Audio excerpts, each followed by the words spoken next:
Premonitions. They always happen at the strangest times. Always out of nowhere.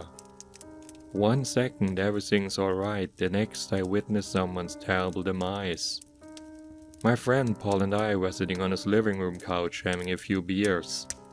Suddenly his drunk face was ablaze by an empty blood-covered mask. At that moment I knew something terrible was going to happen to him. For the second I saw it, my body felt hot, sweat broke out all over it and fear gripped me.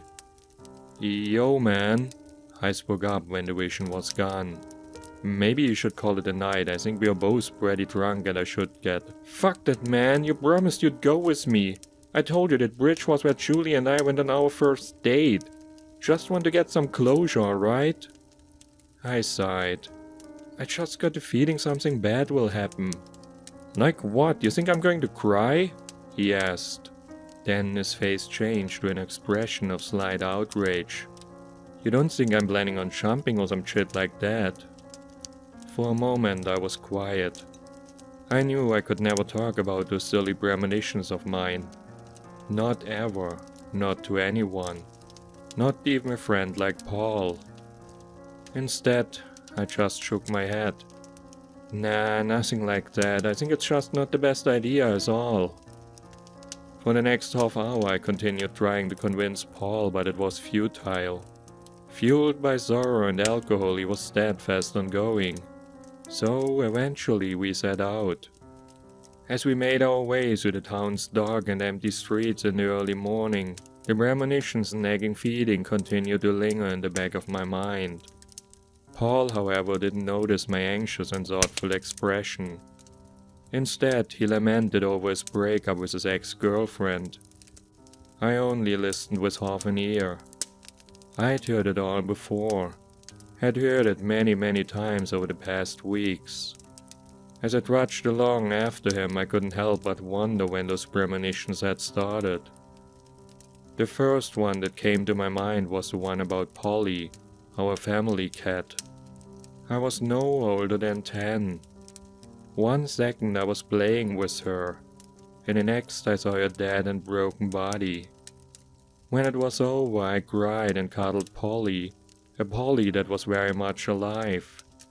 I didn't understand what had happened. That's until Polly's dead and broken body was lying on the front porch. From that moment on, I could always tell something terrible was going to happen when I had these premonitions, as I came to call them. Sometimes it happened as soon as I saw a stray in passing, sometimes when I saw the pets of other people, and in a few rare cases, even when I saw people themselves. I thought back to Grandpa.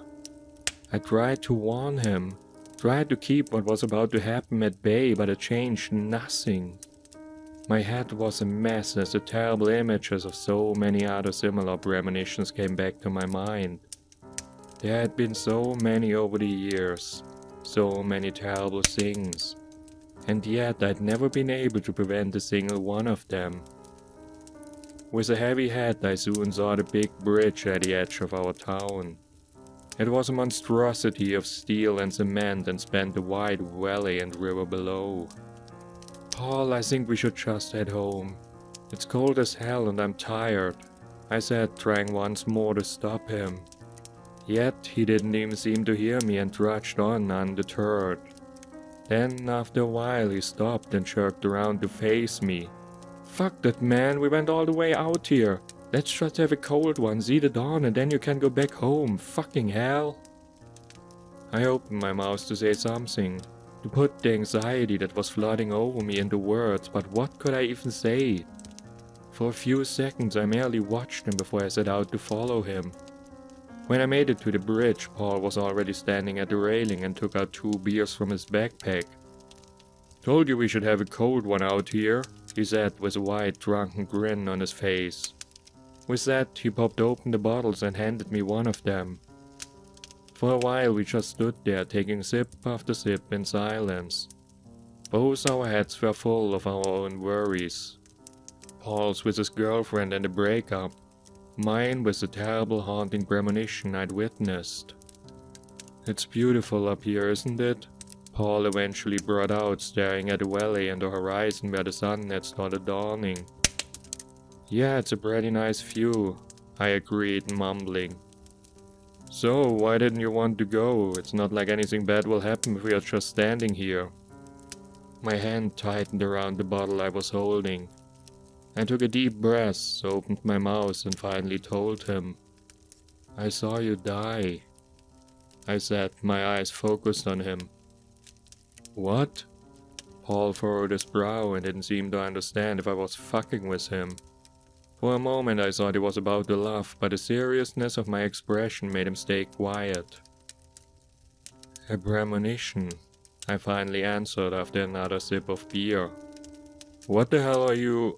Before he could even finish his sentence I reached him, and before he could do anything in the drunken state he was in, I'd pushed him over the railing.